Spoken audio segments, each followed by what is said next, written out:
Ever bought a gadget that looked perfect on the website, only to find it barely works in your home? I've been there, scrolling through glossy photos, reading the bullet points that promise set it and forget it, and then wrestling with a product that feels more like a half-finished prototype.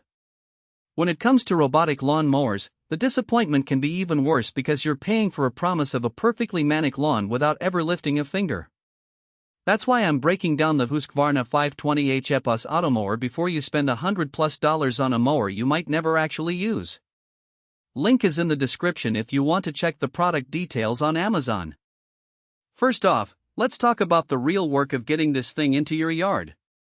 The 520H isn't a plug-and-play device that just rolls out of the box and starts mowing. You need to lay a boundary wire around the perimeter of the area you want it to work in, and you'll also have to set up a small charging station that the mower docks to when the battery runs low. For a first-time owner, that sounds intimidating, but it's pretty straightforward if you follow the instructions step by step.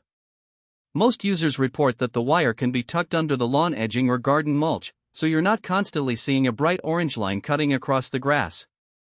The biggest hidden trade-off here is the time you'll spend on that initial setup. Think of it as an upfront investment of a couple of afternoons, after which the mower does the heavy lifting for you. Once the boundary is in place and the charging base is plugged into a standard 120-volt outlet, the Automower starts its daily routine. The unit is designed to cut lawns up to 1.25 acres, which puts it squarely in the average suburban backyard category. If you have a property that fits that size, you'll notice a few practical strengths right away. The mower moves in a random pattern algorithm that actually mimics a human pushing a mower back and forth, so it covers the whole area without leaving uncut strips. Because it works in short bursts throughout the day, you get a consistently low cut rather than a single, deep swipe that can stress the grass.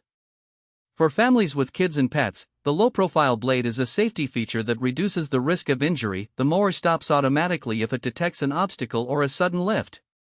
Weather resistance is another point where the 520H shines. It's rated for operation in rain, light snow, and temperatures ranging from just above freezing up to the mid-80s. In my own experience, I left it out during a weekend thunderstorm, and when the clouds cleared it simply resumed its pattern without any hiccup.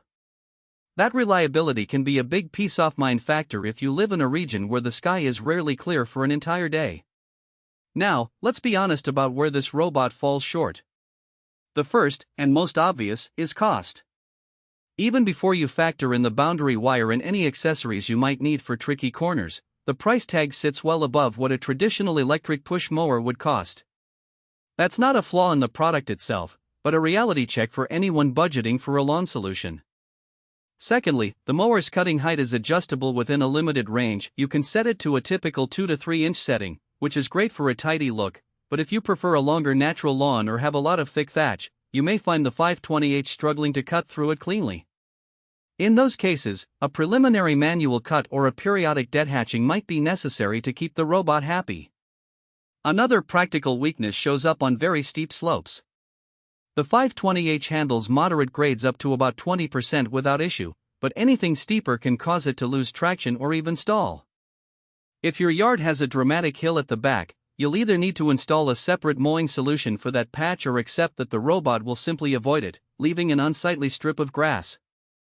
Also, the robot relies on a consistent power source for its charging station, so you need an outdoor-rated outlet within a reasonable distance of the mowing area. That can be a nuisance for renters or homeowners who haven't already planned for an outdoor socket. So, who should actually consider buying this Husqvarna Automower? The sweet spot is a tech-savvy homeowner with a medium-sized, relatively uniform lawn who values time more than upfront cost. If you spend your weekends tinkering with DIY projects, enjoy setting up smart home devices, and would love to reclaim a few hours each week that you normally spend pushing a mower, this robot will feel like a gift. It's also a solid option for families with small kids or pets, because the mower works quietly. You'll barely hear it over a conversation, which means no early morning wake-up calls from a gasoline engine. Conversely, you might want to skip it if you're renting a house that doesn't allow permanent boundary wire installations, if your property exceeds 1.25 acres, or if you're